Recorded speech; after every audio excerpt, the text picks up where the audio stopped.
ইমান নিকৃষ্ট আপোনালোক, ইমান নিলজ্জ, ইমান নিধক, মানে আপোনালোকৰ বিবেক বোলা বস্তু নায়েই নেকি?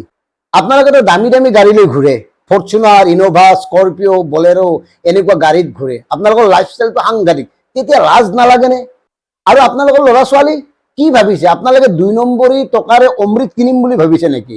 2 নম্বৰী টকাৰে কিনি খোৱা কোনো সামগ্ৰীয়ে ল'ৰা ছোৱালীৰ কামত নাহে, মনত ৰাখিব। পৰিণতি এই পৃথিৱীতে ভুগিব লাগিব।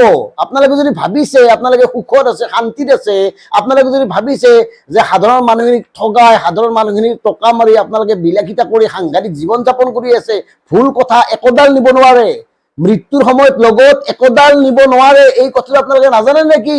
কিয় আপোনালোকে বানাক্ৰান্ত ৰাইজৰ টকাবোৰ খালে? কিয় বানাক্ৰান্ত ৰাইজক এনেকে উপহাস কৰিলে? যিখিনি সময়ত মানুহখিনি ককবকাই আছে, শান্তিৰে উশাহ ল'ব পৰা নাই, হাহাকাৰ কৰি আছে, সেইখিনি সময়ত চৰকাৰে প্ৰদান কৰা সাহায্যৰ টকাবিলাক আপোনালোকে কিয় খালে? সেই টকাৰে আপুনি আপোনাৰ ল'ৰা ছোৱালীক যদি কিবা বস্তুও কিনি দিছে, কোনো কামত নাহে, মনত ৰাখিব। প্ৰিয় দৰ্শক, নিজেই মন কৰক উজনিৰ কি অৱস্থা। উজনি বানাক্ৰান্ত লোকসকলক তুলি প্ৰদানৰ নামতো এওঁলোকে টকা খাইছে। বাতৰি দেখি আছে নহয় কি ধৰণে এওঁলোকে টকা খাইছে। বানাক্ৰান্তক কি ধৰণে ফটা কানিৰ তুলি দি উপহাস কৰিছে।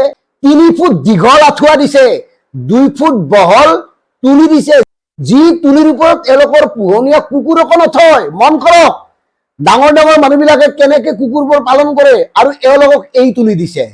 তুলিৰ ভিতৰত তুলা নাই, কেৱল ফটা কানি। দাঙি দিলে দুইফালে গুচি যায় ফটা কানিবোৰ। এই অৱস্থা। ৰাজ্যৰ জলসম্পদ বিভাগে 5,50,00,000 টকা ব্যয় কৰি প্ৰায় 1 লাখ লোকক এই তুলি দিয়াৰ ব্যৱস্থা কৰিছিল। ইয়াৰ বাবে নিবিদা আহ্বান কৰিছিল। নিবিদা মতে তুলিৰ দীঘল পুতল কিমান হ'ব লাগিব সকলোবোৰ ধাৰ্য কৰা হৈছিল, কিন্তু সেইমতে কৰা নহ'ল কিয়? আৰু তাৎক্ষণিকভাৱে ইয়াৰ বিৰুদ্ধে কিয় বিভাগে তদন্ত ঘোষণা কৰা নাই, সেয়াও ৰহস্যজনক কথা। নিবিদা মতে 6 ফুট দীঘল হ'ব লাগে তুলিখন, 3 ফুট বহল হ'ব লাগে, আৰু 4 কিলো ওজনৰ হ'ব লাগে, কিন্তু হৈছে কি প্ৰায় 1.5-2 ফুট বহল। আনহাতে আঁঠুৱাবোৰ দিছে 3 ফুট দীঘল। নে আপুনি তাত সোমাব পাৰে, নে আপুনি শুব পাৰে। গতিকে তুলি প্ৰদানৰ নামত কোনে টকা খাইছে, এই কথাবোৰ ৰাজহুৱা হ'ব লাগে, আৰু দোষীয়ে শাস্তি পাব লাগে। এইবিলাক এনেই এৰি দিব পৰা কাম নহয়। বান বিধ্বস্ত লোকক এই ধৰণে উপহাস কৰাৰ অধিকাৰ এওঁলোকক কোনেও দিয়া নাই। চবতে টকা খায়।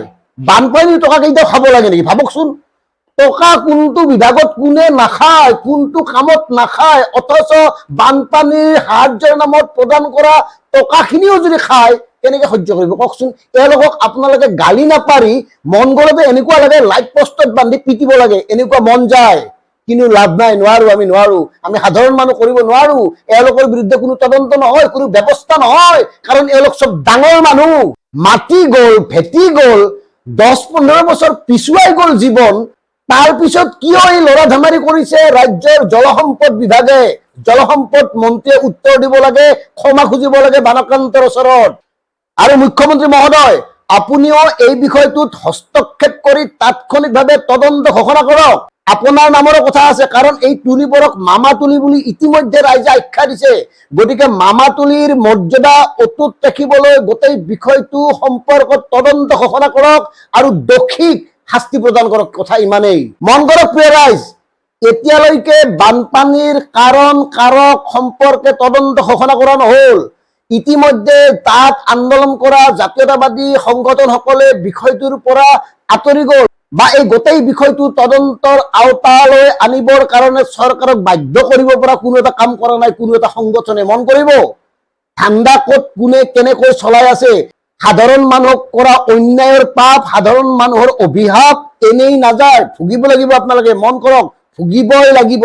গতিকে প্ৰিয় দৰ্শক, আজি এটা কথাই কৈছো, যিসকল বিষয়া, যিসকল ঠিকাদাৰে তুলিৰ নামত বন্যাক্ৰান্ত লোকসকলক এই ধৰণে উপহাস কৰিছে, ঠগ প্ৰবঞ্চনা কৰিছে, বান সাহায্যৰ টকাবোৰ গোগ্ৰখে গিলিছে, তেওঁলোকক আমি অভিশাপ দিওঁ আহক। তেওঁলোকে এই পৃথিৱীতে নিজৰ কৰ্মফল ভুগিব লাগিব। ধন্যবাদ।